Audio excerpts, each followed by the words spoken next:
E aí, tudo bem? Hoje vamos ver todas as forças que estudamos durante o ensino médio. Todas não, né? Mas a maioria, e conforme for aparecendo mais, eu vou mostrando para vocês. Vamos ver todas as características e como representá-las durante os exercícios, tudo bem? Vamos ver então a força peso, a força elástica, a força de tração, força normal e força de atrito, tudo bem? Olha só, pessoal, vamos ver também como representar todas as forças que atuam em um corpo durante a solução de um problema. Na verdade, esse é o primeiro passo para você resolver problemas com leis de Newton. Então já te adianto, hein? Não subestime este passo. Fazer essa representação de todas as forças que atuam num corpo durante a solução dos problemas é muito importante e vai te ajudar muito a não cometer erros. Então, fique atento a isso e preste atenção nesse passo aqui, beleza? Se você está gostando do meu trabalho no YouTube, então deixa o seu like. Se você ainda não for inscrito no canal, assista esse vídeo até o final. Quem sabe você mude de ideia? Quem sabe você se inscreva aqui no canal e se torne mais um seguidor dos meus conteúdos semanais aqui. Então, ative a sua mente que a aula vai começar. Então vamos lá, pessoal, fazer uma breve apresentação das forças que vamos usar aqui durante o curso e como elas se comportam, tá bem? Começando então aqui, pela força peso. Que é o seguinte, pessoal, nós temos o planeta Terra ou qualquer outro planeta. Vou usar o planeta Terra porque a gente mora aqui na Terra, então vai ser mais fácil explicar. Mas se você está aqui sobre o planeta Terra, uma pessoa que mora no Polo Norte estaria aqui no Polo Norte, bem geladinha, certo? Uma pessoa que mora aqui, nesse outro continente aqui, me parece ser Austrália aqui. Vamos supor aqui, a pessoa estaria aqui desse jeito, Então, olha só, não importa em qual ponto do planeta você está sempre nessa posição. E se você passar uma linha reta que passa pelo centro do seu corpo, ele vai para o centro do planeta dessa forma aqui, para as duas pessoas. Vai para o centro do planeta dessa forma aqui. E aí é o seguinte, pessoal, essa questão de ir para o centro do planeta é porque aqui no centro do planeta nós temos um ponto de referência que vai ter aqui, uma ação de uma força que está nos puxando para esse ponto aqui. Mas, pessoal, quando a gente se vê sobre o solo, a gente vê o solo aqui na horizontal e nós estamos aqui sobre o solo dessa forma. Sobre o solo dessa forma. Independente se nós estamos aqui nesse ponto do planeta ou estamos nesse ponto do planeta. Vamos sempre ver dessa forma aqui. Vai valer para os dois casos. Mas se estivéssemos olhando de fora do planeta, veremos o que estamos vendo aqui. Bom, isso aqui acontece. Nosso corpo se mantém sobre o planeta devido a uma atração que ocorre entre o nosso corpo e o planeta. Essa atração é chamada de atração gravitacional e ela depende apenas da massa. Dois corpos que têm massa sempre vão se atrair gravitacionalmente. Por exemplo, existe uma atração gravitacional entre o meu corpo e tudo que está aqui à minha volta. Porém, a minha massa é muito menor que a massa do planeta Terra, então a interação com o planeta Terra é muito maior do que comigo, a interação gravitacional. Essa atração gravitacional gera essa interação aqui chamada de força-peso. E essa força-peso, ela vai então sempre estar apontando para baixo. Botei aqui, um peso sempre apontando para baixo. Vamos simbolizar o peso com a letra P maiúscula, tá? E vai ser para baixo porque a gente enxerga dessa forma. Mas se a gente olhasse de fora do planeta, seria assim, para essa pessoa e seria assim para essa pessoa. Cada um vai ter seu peso apontando para o centro do planeta. E a definição do peso, ele é dado pela massa do corpo vezes a aceleração da gravidade. Isso aqui que é o peso de um corpo. Então é bom você já ter atenção aqui, que peso e massa são coisas diferentes. Massa, ela tem a ver com a quantidade de matéria que tem no nosso corpo. E peso é a força de atração gravitacional entre o nosso corpo e o planeta Terra. Então, quando você vai na balança, você não vai medir o seu peso, você vai medir sua massa. Se você for para a Lua vai ter uma massa menor que a Terra. Então, o seu peso na Lua vai ser menor que o seu peso na Terra. Mas a sua massa na Lua vai ser igual à sua massa na Terra. Tá bom? Porque a massa ela é apenas uma grandeza que tem a ver com a quantidade de matéria que é composto seu corpo. Já o peso ele depende da aceleração da gravidade. E essa aceleração vai ser tão maior quanto maior for a massa do corpo que está te atraindo. Então a Terra tem massa maior que a Lua, logo o seu peso na Terra é maior que o seu peso na Lua. Já a sua massa não muda, independente se você está na Terra ou está na Lua. Então essa aqui é a força peso. Guarda bem isso, peso é massa vezes a aceleração da gravidade. A próxima força que nós vamos ver é a força de tração. A força de tração funciona o seguinte, pessoal. Nós primeiro temos que definir o seguinte. Eu tenho aqui, vamos supor, uma superfície aqui que é um teto. Nesse teto está preso aqui um cabo e nesse cabo está preso um certo objeto aqui. Sempre vamos considerar esse cabo aqui, ó, o que a gente chama de cabo ideal. Escrevi cabo aqui, na verdade é cabo. Tá? O cabo ideal é um cabo que não estica e tem a massa desprezível. Então, num cabo ideal, o que acontece? Esse corpo aí, ele está aqui preso no cabo, certo? Então, ele vai ter o que aqui, ó? Peso dele puxando ele para baixo, certo? Lembrando que eu falei agora há pouco, o peso sempre puxa os corpos para baixo. Para o corpo não cair, esse cabo vai ter que aguentar o peso. E aí, a hora que esse cabo estiver sustentando o bloco, vai surgir no cabo uma força aqui, ó, que é a força de tração. Esse peso tracionou esse cabo. Só que a força de tração, ela acontece nos dois pontos do cabo. Então ela está no bloco, mas ela também está no teto. Nos dois corpos estão a força de tração. E a força de tração ela é igual em todos os pontos do cabo, se o cabo for ideal. Isso é super importante. Uma coisa que você tem que ter atenção aqui, ó. A força de tração, repara que ela está sempre saindo do corpo e entrando no cabo. Ó, sai do bloco e entra no cabo, sai do teto e entra no cabo. Isso aqui vai ser a força de tração. E se você tiver uma situação em que você está num caso como esse aqui, ó. Você tem aqui essa coisa aqui que é um canto aqui, tinha um canto de uma mesa, por exemplo. Aí você tem aqui no canto dessa mesa uma polia, tá bom? Uma polia aqui. E por essa polia tá passando um cabo aqui. O cabo vem para cá, passa pela polia e ele desce aqui. Vamos supor que aqui esse cabo está fixo em alguma coisa aqui, tá bom? Se na ponta desse cabo aqui tem um bloco pendurado, como no caso aqui que eu estou desenhando, vai acontecer a mesma coisa. Botei aqui o peso do bloco que puxa ali para baixo, sempre vai ter o peso, tá? Tudo que tem massa tem peso e vai surgir no cabo uma força de tração, tá bom? Então de novo aqui, ó, para manter o bloco suspenso, tem a tração no cabo. E apesar de ele estar fazendo essa curva, vai ter tração aqui também, ó. Só que a tração aqui é horizontal. Então pessoal, muita atenção. Tração é força, portanto ela é uma grandeza vetorial. Só que em módulo, a tração nesse ponto é igual nesse ponto.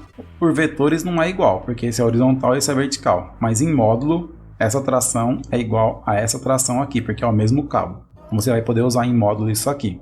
Então outra característica da tração aqui, ela está sempre paralela ao cabo. Ó. Nesse caso era vertical o cabo, a tração ficou vertical. Nesse caso aqui o cabo está na horizontal, a tração ficou na horizontal também. Essa é a característica principal da força de tração aqui, ela vai ser sempre paralela ao cabo. Tá? E ela vai ser igual em módulo em todos os pontos do cabo. A próxima força que nós vamos ver aqui, ó, é a força normal. Bom, a força normal ela aparece em qualquer coisa que tenha contato e apoio. Por exemplo, eu tenho aqui uma situação que eu tenho o solo, isso aqui é o solo. Sobre o solo eu tenho um bloco. Como já vimos, esse bloco ele tem peso, certo? Então tem aqui, ó, o peso do bloco. Se não existisse o solo, o bloco estaria descendo aqui, como o caso que a gente abandona um objeto acima do solo, o objeto cai até atingir o solo. Então aqui o solo ele faz uma força no bloco que é chamada de força normal. Nós vamos simbolizar por N maiúsculo aqui. Isso aqui não é muito bom porque o símbolo para a unidade de força é Newton e usa N maiúsculo, é normal também. Então tem que tomar cuidado com isso aqui, tá? O que é normal, o que é unidade de força. E aí ela vai ser desse jeito aqui, ó. Quando você pega a força normal, né? Eu posso pegar esse vetor aqui e colocar ele aqui no solo. O mesmo vetor, tá? Sempre, tá? A característica principal da força normal é essa aqui, ó. A força normal sempre gera 90 graus com a superfície de apoio. Então, nesse caso aqui, a normal tá nessa posição. Agora, se eu tivesse uma situação assim, ó, que é uma superfície inclinada, eu tivesse o bloco aqui nessa superfície, tá aqui meu bloco na superfície, eu teria o peso. Pessoal, peso sempre para baixo. Então, aqui, ó, peso estaria para baixo de novo. Só que nesse caso aqui é normal, para ela formar 90 graus com o plano, ela teria que estar assim, ó, nessa situação aqui. E aí sim eu teria um vetor que está perpendicular aqui ao plano. Esse vetor aqui, sendo o normal, formaria 90 graus aqui com o plano de apoio, beleza? Outra situação aqui da força normal, olha lá, ó. Eu tenho aqui uma parede, e aí eu tenho aqui uma esfera, e essa esfera está em contato com essa parede vertical aqui, nesse ponto aqui, tá? Tem um ponto de contato aqui. Supondo que essa esfera esteja presa por um cabo, dessa forma aqui, de novo, nós vamos ter aqui, ó, para a esfera, eu tenho a força peso aqui. No cabo, eu tenho o que? Tenho a força de tração. No cabo sempre vai ter tração. Então aqui é a força de tração no cabo. E no apoio da parede, o que eu vou ter? A força normal. A força normal então vai ser, ó, dessa forma, porque ela tem que estar perpendicular à parede, tá bom? Então guarda isso, pessoal. Força normal, ela é sempre perpendicular à superfície de apoio. Existe até na teoria de vetores, a palavra normal significa um vetor perpendicular na teoria de vetores. Então por isso que chama força normal isso aqui. Então a força normal vai ser uma força que está sempre perpendicular à superfície que ela está apoiando. Então cuidado com isso. Sabe por que você tem que tomar cuidado? Porque a maioria dos casos que aparece é isso aqui. Se a superfície de apoio é perfeitamente horizontal, a normal ela vai ser igual ao peso para manter o equilíbrio do corpo aqui e não ter deslocamento vertical. E por esse caso ser o mais comum nos exercícios, as pessoas acham que sempre a normal é igual ao peso, e não é. Estamos vendo vários exemplos aqui que a normal não é igual ao peso. Tá? Esse cara aqui não é igual ao peso, esse cara não é igual ao peso. E dá para fazer vários outros aqui em que a normal não é igual ao peso. Então não decore isso, que força normal é igual ao peso, porque não é. Então cuidado com as decorebas, força normal não é sempre igual ao peso, depende da superfície de apoio. Beleza? E vamos ver aqui uma última força, que é a força elástica. Para falar da força elástica, eu vou usar uma mola, beleza? Presa em um teto aqui, e nesse teto eu tenho essa mola que tem esse comprimento aí. E aí eu vou pegar essa mesma mola e prender um corpo nela. Na hora que eu prender um corpo nela, ela vai se esticar dessa forma aqui. Por que ela vai se esticar? Porque o corpo tem peso, e o peso do corpo vai puxar a mola para baixo, esticando aqui até um certo limite. Então tá aqui o peso do corpo. Bom pessoal, nessa situação aqui a mola tinha um certo comprimento e passou a ter um outro comprimento aqui. Então isso aqui, ó, é o quanto a mola se esticou. Chamar aquele comprimento X, tá bom? Estou usando a letra X porque eu quero deixar igual, então tá na maioria dos livros, tá aqui, eles usam X para determinar esse comprimento que a mola se esticou. Quando acontece isso, surge aqui na mola uma força aqui também, tá? Vamos chamar aqui, ó, de FE, força elástica.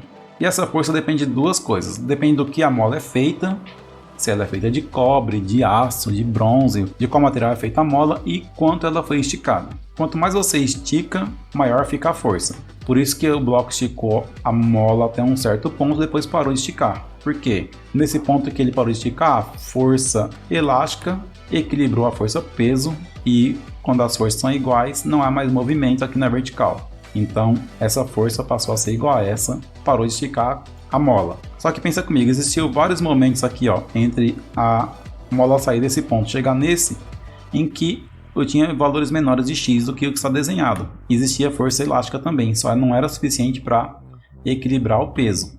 Então, se você desenhar aqui o comprimento X e a força elástica em um gráfico, você vai ver o seguinte, quando a mola não tem nenhuma distensão, ou seja, o X ali é igual a zero, a força é zero. Quando você começa a esticar a mola, vai surgindo força de modo a surgir força dessa forma. Então, para cada X, existe um valor diferente aqui de força elástica, tá bom? Cada valor de X define aqui um valor diferente para a força elástica. Ela depende de quanto ela foi esticada e de qual é o material da mola. Bom, quanto ela foi esticada é tranquilo, a gente pode medir isso e ver quanto que esticou. Agora, o material da mola define uma grandeza chamada de K minúsculo, que é a constante elástica da mola. Essa constante elástica da mola, ela está embutida nesse valor aqui, essas características que é qual é o material que a mola é feita, qual é o diâmetro do fio que foi enrolado a mola, tudo isso vai determinar a constante elástica da mola, tá bom? E aí, essa força elástica, ela é igual FE igual a KX. Então essa aqui é a força elástica que nós vamos usar, que vai ser sempre a constante elástica da mola vezes a distância que a mola foi esticada. Pessoal, só um cuidado muito grande aqui, porque a força elástica aparece na maioria das vezes assim, mas isso aqui está em módulo. Veja que eu não coloquei aqui a setinha sobre o FE, para não mostrar que isso aqui é vetor, isso aqui é módulo. Em vetor mesmo, a FE, se eu colocasse aqui vetor, ela seria menos KX.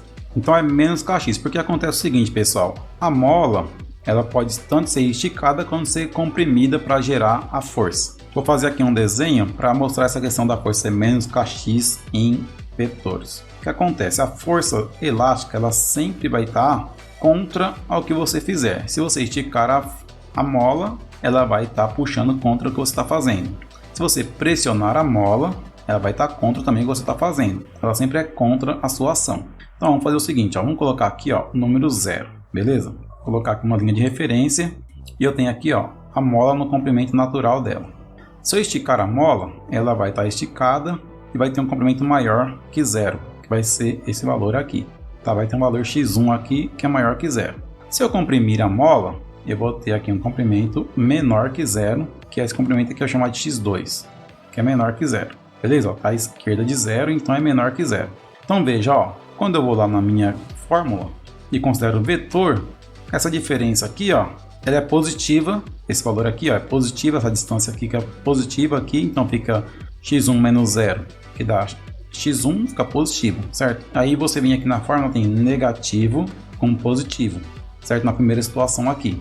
Então menos com mais dá menos, então a força ela é negativa, então significa que ela aqui aponta no sentido negativo, de acordo com a gente orientou aqui, beleza? Isso aqui é o FE quando a gente estica, tá vendo, ó? Estiquei a mola, ela fez força no sentido contrário. Agora aqui, ó, quando eu comprimir a mola, eu vou ter x2 menos 0 para dar esse deslocamento aqui, x. E vai dar um número negativo, porque x2 menos 0 vai dar x2, e x2 é um número negativo. Como x2 é negativo, vai dar menos com menos. Menos com menos vai dar mais, então a força vai ficar apontando nessa direção aqui. Então olha só, eu pressionei a mola nessa direção, ela gerou uma força nessa direção. Então é por isso que, se fosse considerar em módulo, tem que colocar um menos na frente aqui, porque assim como a força de atrito, a força elástica ela vai sempre contra a ação que nós fazemos. A força de atrito é sempre contra o movimento, por isso que ela é negativa, e a força elástica é sempre contra a ação que a gente faz na mola. Se a gente estica, ela puxa no lado contrário, se a gente comprime a mola, ela empurra no lado contrário, beleza? Mas fique tranquilo, a maioria dos casos nós vamos usar é em módulo.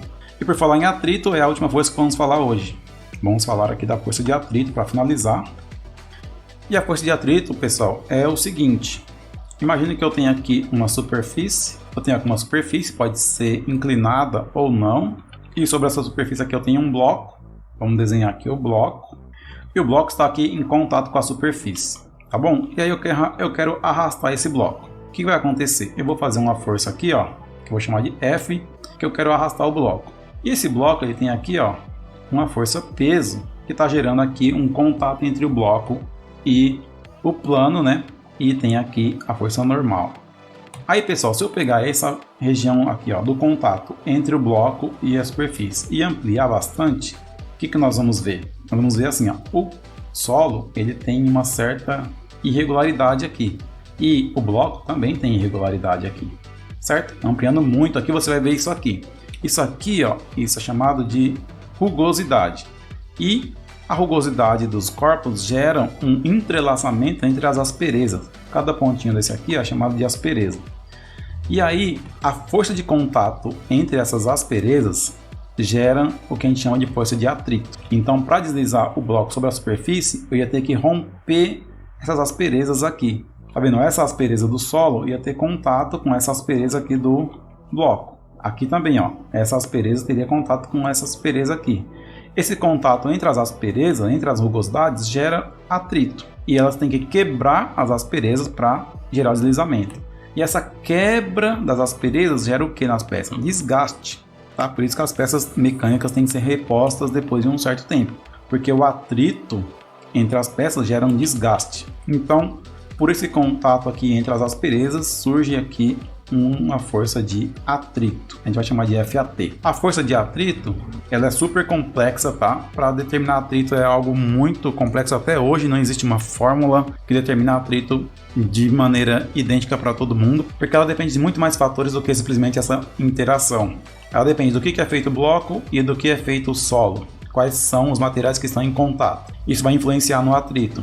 Ela também depende se eu tenho inclinação ou não aqui na superfície, vai definir o atrito também. Essa força normal também, ela define o que é atrito. Se ela tem a força normal maior ou menor, também vai variar o atrito. Então a força de atrito ela é muito complexa para se avaliar em detalhes, mas o que a gente sabe é que essa interação aqui dos corpos, independente dos materiais que eles têm, com a força normal, se tem lubrificação ou não, vai facilitar deslizar e tal, vai gerar para cada par de materiais uma coisa chamada coeficiente de atrito. E esse coeficiente de atrito vezes a força normal vai dar a força de atrito, tá bom?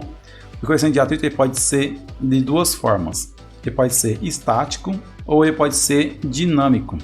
Se o corpo estiver parado, se o atrito estiver vencendo a força que eu faço, eu não consigo deslocar o corpo, então ele vai ter um coeficiente de atrito estático. Agora, se a força que eu faço é suficiente para conseguir arrastar o bloco, mas mesmo assim existe atrito, então esse atrito que existe ele é dinâmico. Então vou ter um coeficiente de atrito dinâmico influenciando aqui no meu atrito, tá bom?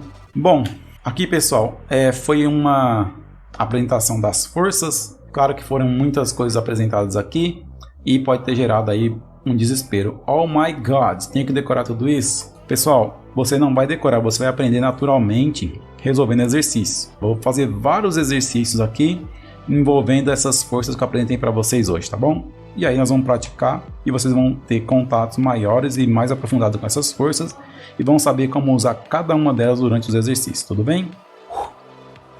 Primeiro problema aqui então, ó. Na figura abaixo, os blocos têm massas M1 2 kg e M2 4 kg e estão unidos por um cabo ideal. Sabe-se que os blocos estão sobre uma superfície horizontal e perfeitamente lisa e sem atrito. Determine a aceleração adquirida pelos blocos ao serem arrastados pela força F. Beleza, pessoal? Então aqui, ó, o problema está dizendo que nós vamos desprezar o atrito, não vamos considerar atrito aqui, e essa força está arrastando os blocos. E existe um cabo aqui ligando os dois blocos, cabo ideal, né? Pessoal, primeiro passo para resolver esse tipo de problema aqui, ó, colocar todas as forças que estão atuando nos blocos, tá bom? Vamos fazer isso aqui. Então no bloco 1, sempre nós vamos ter, se um corpo tem massa, ele tem peso. Então, tá aqui o peso do bloco 1. E tá aqui, ó, o peso do bloco 2. Todo corpo que tem massa tem peso. Eles estão apoiados aqui na superfície horizontal. No caso da superfície ser horizontal, ele vai ter uma força normal, que é a normal 1, e aqui a normal 2, que é paralela ao peso com sentido oposto. Agora na horizontal, essa força de 18 newtons na horizontal está arrastando o bloco, de modo que ele traz junto o outro bloco que está ligado por ele pelo cabo. Então esse cabo ele vai ficar tracionado. Eu tenho aqui, ó, tração, tá? Essa tração, e aqui eu vou ter também no bloco 2 tração também. O cabo está sendo tracionado e a tração aparece nos dois blocos aqui. Então essas são as forças que eu vou considerar para resolver o problema. Beleza, pessoal, depois que eu desenhei todas as forças para os blocos, eu vou adotar um sentido aqui como positivo. E é conveniente adotar como positivo o sentido que o bloco está se movimentando. E nesse caso é fácil ver que vai se movimentar da esquerda para a direita porque eu tenho só essa força que está arrastando o bloco da esquerda para a direita. E aí agora eu vou escrever a segunda lei de Newton, que é força resultante é igual a massa vezes aceleração, para cada um dos blocos. Então começando aqui com o bloco 1, eu vou ter aqui, ó, força resultante é massa do bloco 1 vezes aceleração. Coloquei 1 na massa, não coloquei 1 na aceleração, porque a aceleração não precisa colocar 1 que é igual para os dois blocos, então apenas A já é suficiente. E quem que é a força resultante? São todas as forças que estão atuando no bloco 1. Nesse caso aqui só tem uma força horizontal no bloco 1, que é a força de tração. Então aqui, ó, a tração vai ser massa do bloco 1 vezes aceleração.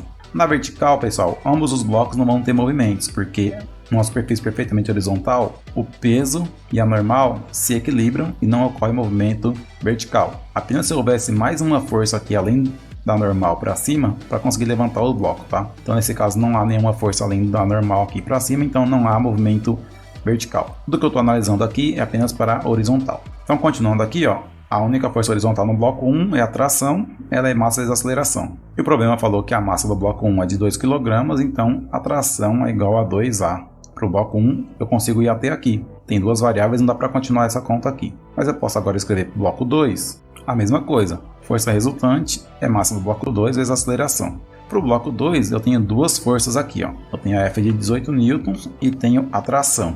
Pelo sentido que adotamos, F é positivo e T é negativo. Isso é a massa do bloco 2 vezes aceleração. Então colocando os dados do problema aqui, vai ser 18 menos a tração é igual a massa do bloco 2, que são 4 kg vezes a aceleração. E eu vou relacionar as duas equações agora, porque eu posso pegar esse T, que é igual a 2A, substituir aqui. Por que eu posso fazer isso? Porque é o mesmo cabo que liga os dois blocos, tá bom? Então a tração é igual nos dois blocos. Então aqui eu posso escrever assim, ó, que 18 menos T, só que T é igual a 2A, então fica menos 2A, é igual a 4A. Passa esse 2A para o outro lado, fica 18 é igual a 4A mais 2A. Portanto, 18 é igual a 6A, passa o 6 dividindo, A é igual a 18 dividido por 6. Então, a aceleração dos blocos vai ser de 3 metros por segundo quadrado. É assim que a gente procede nesses problemas aqui, tá? Então, ó, muita atenção com esse primeiro passo que eu fiz aqui, que foi desenhar todas as forças que estão atuando nos blocos. Isso é muito importante para você não cometer erros, tá bom? Depois o resto foi cálculos e também outra coisa importante aqui é adotar uma referência. E eu gosto de adotar a referência no mesmo sentido que os blocos estão andando, porque isso vai também dar uma aceleração positiva. Não teria problema nenhum se você adotasse isso pro outro lado, mas a aceleração daria menos 3 e não 3. Vamos pro próximo problema aqui. Pessoal, nesse próximo problema aqui é o seguinte. Os blocos da figura abaixo têm massas iguais a 5 kg e estão ligados por um cabo ideal. Os blocos foram abandonados na situação mostrada na figura. Sabendo que não há atrito entre o bloco e a superfície e que a polia por onde passa o cabo é ideal, responda. Os blocos vão ficar em equilíbrio? Item B. Se os blocos se deslocarem, qual será a aceleração deles? Pessoal, aqui é o mesmo esquema, tá? Vamos ter que desenhar as forças que atuam nos blocos. Todo corpo que tem massa tem peso. Então, ó, tem peso aqui. E aqui não vou colocar P1 e P2 porque se as massas são iguais, então os pesos são iguais também. Aqui existe um cabo ligando os blocos, então aqui eu tenho força de tração para esse bloco e tenho força de tração para esse bloco também. E essas são as forças que atuam nos blocos, porque não tem outra, não tem atrito, não tem nada que ele está falando aqui, tá? Outro ponto, pessoal, quando ele fala que a polia é ideal, é uma polia que ela é sem massa e sem atrito, tá bom? Então aqui nós vamos considerar que a polia roda livremente aqui, tudo bem? E agora vamos seguir com o problema. Mesma coisa que fizemos no outro caso lá, vamos adotar um referencial aqui. E vamos adotar no sentido que os blocos se deslocam. Esse bloco aqui, ó, para ele o referencial é esse aqui, tá? E para esse bloco aqui o referencial é esse aqui, tá? Adotei um referencial para cada bloco porque um anda na horizontal e o outro na vertical, então vai ter que ser isso aqui. Bom, vamos dar nome aos bois aqui, ó.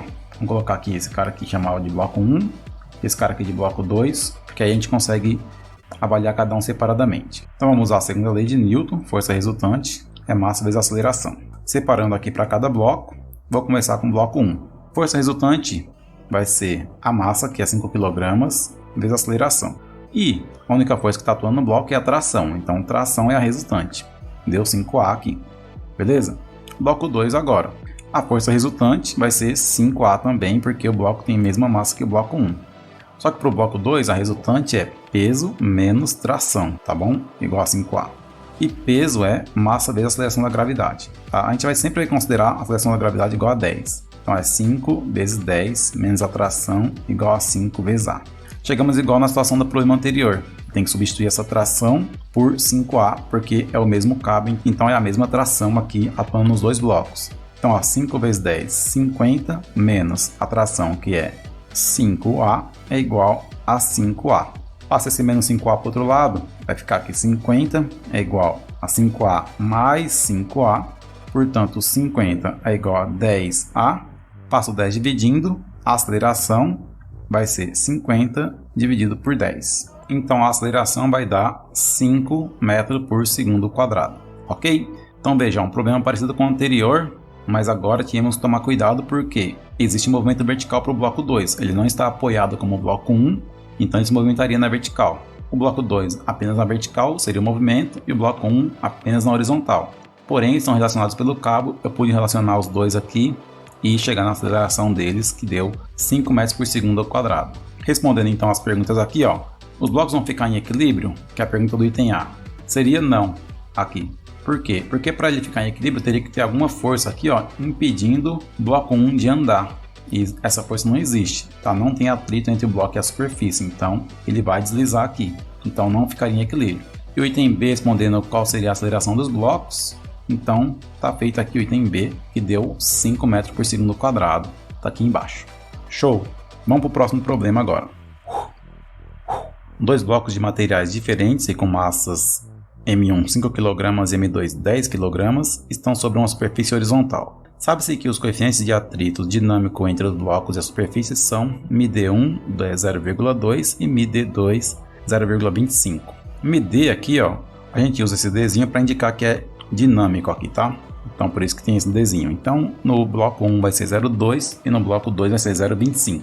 Considere o cabo que liga os blocos sendo ideal e determine a aceleração adquirida pelos blocos quando o bloco 2 é submetido a uma força como mostrado na figura. Então aqui tem uma força de 95 newtons puxando o bloco 2. Ele quer saber qual vai ser a aceleração. É um problema parecido com o problema que nós fizemos lá no começo, só que agora ele está considerando atrito aqui entre a superfície e os blocos. Então vamos lá, adota um referencial aqui, esse é o nosso referencial. Vamos desenhar todas as forças que atuam sobre os blocos. Eu já tenho aqui essa força de 95 newtons no bloco 2. E tem aqui o cabo, portanto vai ter tração.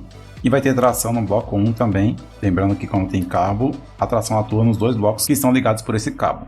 Só que olha só pessoal, ele falou que tem atrito. E o atrito ele sempre atua contra o movimento. Então vai ter aqui ó, força de atrito para o bloco 1. E vai ter aqui ó, força de atrito para o bloco 2. E agora na vertical eu vou ter peso. Todo corpo que tem massa tem peso.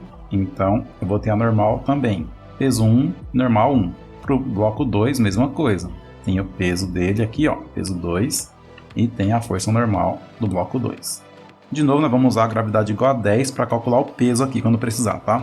Como aconteceu no outro problema, nós vamos usar aqui a segunda lei de Newton para avaliar o movimento dos blocos. De novo, na vertical não ocorre movimento. O peso do bloco está equilibrado pela força normal, tá? Esse equilíbrio dá o seguinte: força resultante Y vai dar 0. Isso é equilíbrio. Isso aqui indica, tá, para os dois blocos que o peso é igual a normal, tá bom? Isso aqui que indica o equilíbrio, o peso é igual a normal. Eu estou colocando isso aqui porque nós vamos usar, tá? O peso nós vimos que é massa vezes gravidade. Então a normal vai ficar, nesse caso aqui, também massa vezes gravidade. Nós vamos usar essa informação aqui para calcular o atrito. Então vamos lá, na horizontal agora. Então a força resultante na horizontal vai ser massa vezes a aceleração dos blocos. Vamos seguir com isso aqui. De novo, separando a informação para cada bloco. Começando aqui com o bloco 1.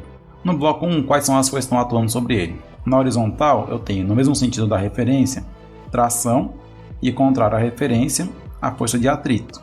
Isso é igual a massa do bloco 1, que ele falou que é 5 kg, vezes a aceleração que eu quero descobrir. Então eu vou ter que colocar isso aqui, ó, força de atrito.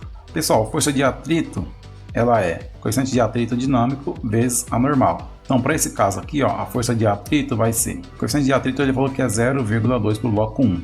Vezes a normal, que é massa vezes a gravidade. Massa vezes a gravidade. Então, a força de atrito que esse bloco vai sentir é o seguinte, ó. 0,2 vezes 10 dá 2. E 2 vezes 5, 10 newton. Tá? Então, é isso que ele vai sentir aqui. Continuando a equação aqui da segunda lei de Newton para o bloco 1. Vamos ter então que força de tração menos a força de atrito é igual massa vezes aceleração. E aqui não continuamos mais porque temos duas variáveis na mesma equação. Vamos lá avaliar o que? Avaliar o bloco 2. Para o bloco 2, qual que é a força resultante que está sobre ele? Agora nós temos três forças. Ó. No mesmo sentido da referência, a gente tem a força F. Contra a referência, nós temos a tração e temos também o atrito. Isso vai ser a massa do bloco 2, que são 10 kg, vezes a aceleração. Beleza? As informações estão lá no problema, ó, 10 kg. Mesma coisa, para o bloco 2, a força de atrito vai ser o coeficiente de atrito dinâmico dele, que é 0,25, vezes massa, vezes a gravidade. Então a força de atrito vai ficar 10 vezes 0,25, dá 2,5. 2,5 vezes 10 de novo dá 25 newtons. Continuando aqui, ó, vamos continuar essa fórmula aqui, tá? Bom, a força F, ela vale 95 newtons, então fica 95. Menos a tração, que eu não sei, menos o atrito, que é 25, é igual a 10, que é a massa vezes a aceleração. Beleza, ó, mesma coisa. Agora eu vou pegar essa informação que eu posso tirar daqui da tração para jogar para cá. Quanto que é a tração aqui? Ó? Se eu isolar a tração aqui, fica 5A mais 10, certo? Esse 10 é para o outro lado somando. Então aqui fica assim, ó, 95 menos a tração. Só que a tração vamos substituir por 5A mais 10. Isso aqui então continuando, fica menos 25 igual a 10A. Então fica aqui, ó, 95, faz jogo de sinal, menos com mais dá menos com mais de novo dá menos, aí mantenho menos 25 igual a 10A.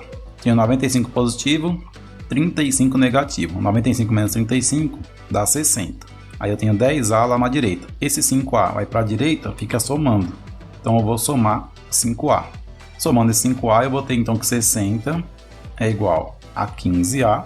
Portanto, A é 60. A é igual a 4 metros por segundo quadrado. certo? Essa é a aceleração que os blocos vão adquirir ao ser arrastado por aquela força de 95 newtons, sofrendo ali um pouco de atrito na superfície. Esse foi então o terceiro exemplo. De novo, ó, muita atenção porque coloquei todas as forças no bloco, depois fiz a análise, tá? Vamos lembrar sempre disso aqui. Uma coisa nova aqui, ó, que aqui nós calculamos a força normal. Não decore isso aqui, tá bom? Ó, decorar isso aqui é suicídio. Muita gente decora isso, normal é igual ao peso. Não é, pessoal, normal não é igual ao peso. Nós vimos nas apresentações da força que normal pode ser igual ao peso, mas nem sempre é igual ao peso. Tá? Então, nesse caso, usamos normal igual ao peso, mas não é sempre verdade isso. Vamos para o próximo problema. Vamos lá, pessoal. Esse problema aqui, ó, é típico de vestibular, né? É um problema cheio de letrinhas, que daí as alternativas também com muitas letrinhas para a gente assinalar. Vamos ler aqui para interpretar o que está acontecendo.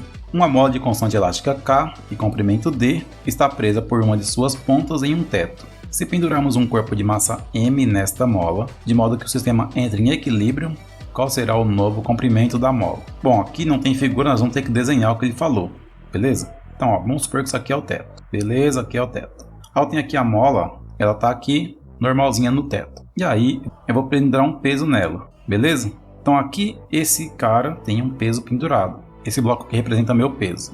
Aí, pessoal, vamos ver o seguinte, ó. Essa mola, ela tinha um certo comprimento aqui, que era do teto aqui a extremidade dela, que era D. Depois dela ser esticada, ela aumentou um pouquinho o comprimento dela, e o comprimento dela veio até aqui. Então ficou isso aqui, ó. Aqui é D, e aqui tem um valorzinho X que ela aumentou. Então o novo comprimento dela é D mais X, tá bom? O que eu preciso saber quanto que é esse X para eu vir aqui na alternativa? É sempre D mais X, tá vendo? Tem até duas alternativas aqui que tá menos, então já elimine essas alternativas aqui, eu nem me preocupo com ela. Se fosse para chutar, pelo menos já cancelaria essas duas, chutava entre as três que tem mais. Mas vamos determinar esse X aí, né? A gente não quer chutar, a gente quer acertar o problema aqui, né? Então o que acontece? Nesse bloco aqui, ó, eu tenho peso, porque ele tem massa, então aqui tem o peso do bloco. E eu tenho aqui para cima, sustentando o bloco, a força elástica. Tá? E se está em equilíbrio, a força resultante vai ser zero no bloco. Então, vamos adotar como positivo esse sentido aqui. Se a gente adotar dessa forma aqui, eu vou ter assim que a força resultante ela é peso menos a força elástica, que é zero. Passa a força elástica para o outro lado, então o peso do bloco vai ser igual à força elástica da mola. Beleza, colocando os dados do problema aqui, nós vamos ter o seguinte. O peso é massa vezes a gravidade. A força elástica da mola é Kx. O x é esse comprimentinho que ela aumentou aqui. Se eu isolar o x daqui, eu chego que x é massa vezes gravidade dividido pela constante elástica. De modo que eu posso voltar aqui agora e escrever então que o novo comprimento da mola é D mais mg dividido por K, certo? Esse é o novo comprimento da mola. Isso está na alternativa B, tá certo? Essa era a solução desse problema então aqui com a sopa de letrinhas. Fiz tudo passo a passo aqui, explicando direitinho para deixar todas as passagens bem claras aqui para vocês e chegar até o D mais mg sobre K, tá bom? Vamos para o último caso agora então. Então vamos lá para o último problema. Na figura abaixo, um bloco de massa 40 kg foi pressionado contra uma mola de constante elástica K igual a 4 vezes 10 a quinta Newton por metro e a mola diminuiu 20 cm em relação ao seu comprimento original. Então o bloco foi abandonado e passou a deslizar na superfície 1, que não tem atrito, com velocidade de 20 metros por segundo. Sabendo que o bloco tem coeficiente de atrito dinâmico de 0,2 na superfície 2, calcule a força elástica exercida pela mola sobre o bloco no momento em que o bloco é abandonado. Item B, a distância percorrida pelo bloco ao entrar na superfície 2. Pessoal, vamos lá, ó. Eu vou desenhar cada situação aqui. Tá começando pelo item A. Então, no item A, a mola está fazendo uma força aqui sobre o bloco, que é a força elástica dela, tá ok? Não tem atrito entre a superfície e o bloco, então só tem isso aqui. O bloco tem massa, logo ele tem peso, então tem também uma superfície aqui, gerando uma força normal. O bloco vai andar só na horizontal, porque a normal está equilibrando o peso aqui. Então o item A é para calcular essa força elástica aí. Como ele fala, no momento que o bloco foi abandonado, vou ter que considerar esses 20 centímetros aqui, tá? Que é o comprimento que a mola diminuiu em relação ao seu comprimento original. O que é aqueles 20 centímetros lá? Aquele 20 centímetros é o x da fórmula lá, força elástica, igual a Kx. Então, na horizontal, a única força que atua sobre o bloco é a força elástica. Então, a resultante é igual a elástico. E ele quer saber quanto que é essa força elástica aqui. Beleza. Então a força elástica vai ser constante elástica da mola, 4 vezes 10 a quinta, vezes x, que é 20 centímetros. Muito cuidado, porque tá falando que é Newton por metro aqui, ó. O K. Tá vendo aqui, ó? Newton por metro. Então não posso usar centímetro na minha conta, tem que estar em metro também. Aí eu coloco 20 centímetros convertendo para metro, dá 0,2. Então a força elástica vai ficar. Aqui eu posso pegar essa potência, diminuir para 4 e mudar esse cara aqui para 2. Então fica 4 vezes 10 a quarta vezes 2. Aí 4 vezes 2 dá 8. Então a força elástica dá 8 vezes 10 a quarta Newton. Beleza? Essa aqui é a solução do item A. O item B é o seguinte, ele quer saber qual a distância percorrida pelo bloco ao entrar na superfície 2. Quando o bloco chegar aqui na superfície 2, pessoal, o que acontece? Ele vai ter atrito aqui, tá bom? Então ele vai ter aqui, ó, uma força de atrito, que vai frear o bloco. E é a única força que atua sobre o bloco na horizontal. Na vertical continua tendo peso e continua tendo a normal. Só que na horizontal só vai ter essa força. Por quê? Ele não tem mais contato com a mola, então a mola não exerce mais força sobre ele. Então ele vinha deslizando aqui, ó, com velocidade de 20 metros por segundo e ele entrou nessa superfície e passou a ter atrito. Então vamos calcular essa força de atrito aí. Então a força de atrito, ela é coeficiente de atrito vezes a normal. Nesse caso é atrito dinâmico, então a força de atrito vai ficar coeficiente de atrito dinâmico, que é 0,2 vezes a normal. Num caso como esse, que a superfície é perfeitamente horizontal, a normal é igual a peso, então é massa, que ele falou que é 40, vezes a gravidade. Então a força de atrito, nesse caso aqui, vai ficar 80 newtons, certo? Ó, 10 vezes 0,2 dá 2, vezes 40 dá 80. E agora eu vou fazer o seguinte, o bloco estava deslizando da esquerda para a direita. Então, ó, essa é a referência em relação ao movimento do bloco. Isso significa que meu atrito é negativo nesse referencial aqui. Então a força de atrito é igual a massa vezes a aceleração, que é a única força que está atuando sobre o bloco. Só que eu tenho que colocar menos 80, certo? Porque ela é negativa. E aí vai dar a massa, que é 40, vezes a aceleração do bloco. Então eu passo 40 dividindo, menos 80 dividido por 40 é a aceleração. Então a aceleração dá menos 2 metros por segundo quadrado. Tudo bem, menos 2 porque é desaceleração. O bloco está parando em cima da superfície 2 porque tem atrito. E ele quer saber a distância percorrida. Agora nós vamos usar a equação de Torricelli, a V final ao quadrado é igual a V inicial ao quadrado, mais 2 vezes a aceleração vezes a distância percorrida. Bom, o bloco vai parar, não vai? Então a velocidade final é 0. A inicial é a que ele vinha deslizando na superfície 1, que é 20. Então 20 ao quadrado. Mais 2 vezes a aceleração, que é menos 2, vezes a distância percorrida. Então aqui, ó, 0 é igual a 20 ao quadrado dá 400. Aqui vai ficar menos com mais dá menos, então 2 vezes 2 dá 4, menos 4, ΔS. Passa essa parcela para a esquerda, vai ficar positiva, 4 ΔS igual a 400.